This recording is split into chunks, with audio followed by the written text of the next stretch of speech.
আসসালামু আলাইকুম। সবাই কেমন আছেন? আশা করি সবাই ভালো আছেন। আলহামদুলিল্লাহ, আপনাদের দোয়ায় আল্লাহর অশেষ রহমতে আমরা অনেক ভালো আছি। তো এই যে এখানে দেখতে পারতেছেন ছোট বড় বাচ্চা সব কিছু নিয়ে আমাদের এই ছোট্ট খামার, আর এই ছোট্ট খামার নিয়েই আমার যত পরিকল্পনা। সবাই দোয়া করবেন আমি যে পরিকল্পনা অনুসারে আগাচ্ছি, সামনে যাতে আমি আরও এগিয়ে যেতে পারি, যাতে ভবিষ্যতে যাতে এই খামারটাকে আরও অনেক অনেক দূরে নিয়ে যেতে পারি।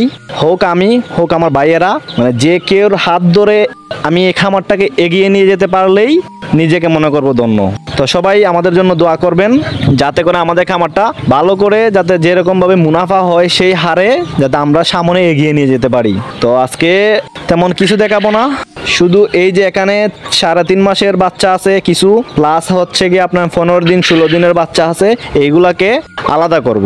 কারণ এক জায়গায় রাখতে গিয়ে দেখা যায় কি এই বড় মুরগগুলা এই ছোটো মুরগগুলাকে টুকরা টুকরি করে। তার জন্য আমি আজকে চিন্তা করলাম, এই যে এখানে একটা মধ্যখানে একটা বাঁশ দেখতে পারতেছেন, এই বাঁশ আর এই যে মধ্যখানে একটা বাঁশ, এই দুই বাঁশের মধ্যে এখানে একটা বেড়া দিয়ে দিব।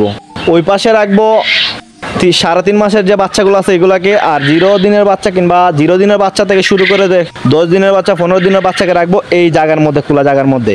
আর তাতে করে কি করব, আমি আর নেট দিব না, নেটের দাম আমাদের এদিকে প্রচুর। ওইটার জন্য কি করব, এই যে এখানে দেখতে পারতেছেন আমি নীল সবুজ জাল দিয়েছি। ওই কোনার মধ্যে দেখেন আমার জালগুলা কিন্তু রয়ে গেছে, এই যে দেখতে পারতেছেন এখানে আরও অনেক জাল রয়ে গেছে। এই জালগুলাকে আমি এখানে এনে দিয়ে দিব। এখন এখানে এনে দেওয়ার পরও এগুলো হাইটে কিন্তু সর্বোচ্চ আপনার 3.5 ফুট উঠবে, বাকি জায়গা থাকবে ফাঁক। এখন বাকি জায়গা যদি ফাঁক থাকে, এই মুরগগুলো কিন্তু বড় হয়ে গেছে, লাভ দিয়ে এই পাশে চলে আসতে পারে। তাই আমি কি করব, ডবল করে দিয়ে দিব। 3.5 ফুট যদি হয় তাহলে মোটামুটি 6 ফুটে চলে যাবে। আর 6 ফুটে যদি চলে যায় তাহলে দেখা যাবে কি ওই পাশ থেকে মুরগগুলো আর এই পাশে আসতে পারবে না। তাতে করে কি হবে, আমার ছোটো বাচ্চাগুলো সুস্থ থাকবে, সবল থাকবে, বড় মুরগগুলোকেও আমি আলাদা করে সুস্থ সবলভাবে লালন পালন করতে পারবো। আপনারা দেখেন আমি টুকটাক কাজ করি। তো ফাইনালি এই যে দেখতে পারতেছেন আমি নেটটা ঠিকঠাক মতো এখানে দিয়ে দিছি। ঠিকঠাক মতো দেই বলতে মোটামুটি দিয়ে দিছি, জানি না ভালো করে দেখতে পাইতেছেন কিনা। নেট তো পাতলা থাকার কারণে ভালো করে দেখাও যায় না।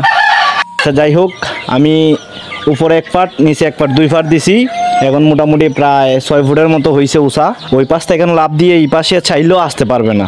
তো আমি আপনাদেরকে কিছুক্ষণ পর আবার ভিডিও আকারে দেখাচ্ছি সম্পূর্ণ কাজ ওকে করার পর।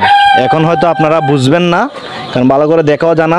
নিচে যখন আমি ইট দিব তখন কিছুটা হলেও আপনারা বুঝতে পারবেন, আপনাদের আইডিয়া হবে। তো আপনার সাথেই থাকুন, আমি কাজ করতে থাকি। তো ফাইনালি দেখতে পাইছেন মোটামুটি আমার কাজ শেষ। মোটামুটি বলতে কি আমার কাজ সম্পূর্ণই শেষ। এখন শুধু ওই যে ওই পাশে ছোটো বাচ্চা দেখতে পাইতেছেন, এই যে বাচ্চাগুলা, এই বাচ্চাগুলারে আমি এখানে নিয়ে আসবো। এই যে এই জায়গাটা দেখতে পাইতেছেন এখানে নিয়ে আসবো। আর এই যে দেখেন মোটামুটি এই জায়গাটারও অ্যাডজাস্ট করে দিয়েছি, আলাদা সুতা দিয়ে বেঁধে নিচে আবার ইট দিয়ে দিয়েছি, যাতে করে নিচ দিয়ে ফাঁক দিয়ে বের না হইতে পারে।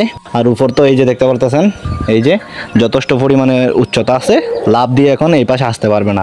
আর এই যে বাচ্চাগুলা এখানে আনার একটাই কারণ, বড় মুরগগুলা যাতে ছোটো বাচ্চাদেরকে টুকরাইয়া মাইরা না ফেলায়। অলরেডি আমার 2টা বাচ্চারে মানে টুকরাইতে ল্যাংড়া করে ফেলছে, ওইটার জন্য আমি আজকে তাড়াতাড়ি এই ব্যবস্থাটা নিলাম। তো এই তো ছিল আজকের ভিডিও। যদি ভিডিওগুলো আপনাদের কাছে ভালো লাগে থাকে তাহলে প্লিজ আমাদের চ্যানেলটাকে সাবস্ক্রাইব করে পাশেই থাকবেন। ধন্যবাদ সবাইকে। আসসালামু আলাইকুম।